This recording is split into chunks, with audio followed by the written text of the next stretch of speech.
வச்ச பட்டாணி வந்து சுண்டல் பண்ணி கொடுத்துருக்கேன். ஸ்ட்ரீட் சைடில் எப்படி கிடைக்குமோ அதே மாதிரி பண்ணி என் வீட்டுக்காரர் கொடுத்துருக்கேன். இன்னும் பாதி வந்து பட்டாணி இருக்குது. அது வந்து என்ன பண்ணியிருக்கேன், இன்னும் வந்து நல்லா வேக வைக்கிறதுக்கோசரம் வந்து இன்னும் கொஞ்சம் தண்ணி சேர்த்து 4 விசில் வரைக்கும் நல்லா வேக வச்சுக்கணும்.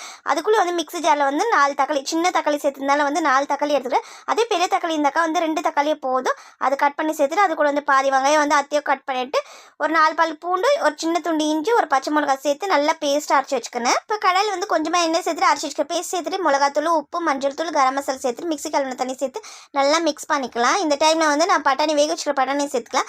அது தண்ணியோடு சேர்த்துக்கலாம். இன்னும் கொஞ்சம் தண்ணி தேவைப்படுச்சுன்னா தண்ணி சேர்த்து நல்லா மிக்ஸ் பண்ணி விட்டுக்கணும். திக்னஸ் வரதுக்கோசரம் வந்து 1 டேபிள் ஸ்பூன் வந்து கார்ன்ஃப்ளவர் வந்து தண்ணியில் வந்து மிக்ஸ் பண்ணி வச்சுக்கலாம். இப்போ அதை சேர்த்துட்டு நல்லா மிக்ஸ் பண்ணிக்கலாம். இப்போ கொஞ்சமாக வந்து சீரகத்தூள், மிளகுத்தூள் சேர்த்துட்டு நல்லா மிக்ஸ் பண்ணிட்டு பாதி எம்ச்சப்பழ ஜூஸ் சேர்த்துக்கலாம். ஏன்னா வந்து கொஞ்சம் புளிப்புக்கோசரம் வந்து பாதி எம்ச்சப்பழ ஜூஸ் சேர்த்துருக்கேன். சூப்பரான மசாலா பட்டாணி சுண்டல் ரெடி ஆயிடுச்சு. இதுக்கு வந்து ஃப்ரைடு பானிபூரி வந்து சேர்த்து சாப்பிட்டாக்கா இன்னும் சூப்பராக இருக்கும். நான் வந்து ஆயிலில் ஃப்ரை பண்ணி எடுத்து வச்சுக்கினேன். இதை நம்ம வந்து ஒடிச்சும் சேர்த்துக்கலாம். இல்லை வந்து அதை முழுசாக வந்து உள்ளே ஸ்டஃப் பண்ணி நம்ம வந்து அப்படியே சாப்பிட சூப்பராக இருக்கும். இப்போ ஒரு பவுலில் வந்து கொஞ்சமாக மசாலா பட்டாணி சுண்டல் எடுத்துகிட்டு ஒரு பூரியை உடைச்சிட்டு அதில் வந்து அந்த மசாலா வந்து உள்ளே ஸ்டஃப் பண்ணிட்டு வாயில் வைக்கும் போது அட்ரட் சாப்பிடுறதுக்கே சகத்து. ஒரு டைம் இந்த மாதிரி ட்ரை பண்ணி பாருங்கள், ரொம்ப சூப்பராகவே இருக்குது. இந்த வீடியோ உங்களுக்கு பிடிச்சி லைக் பண்ணுங்கள், சேனலை சப்ஸ்கிரைப் பண்ணுங்கள். பாய்.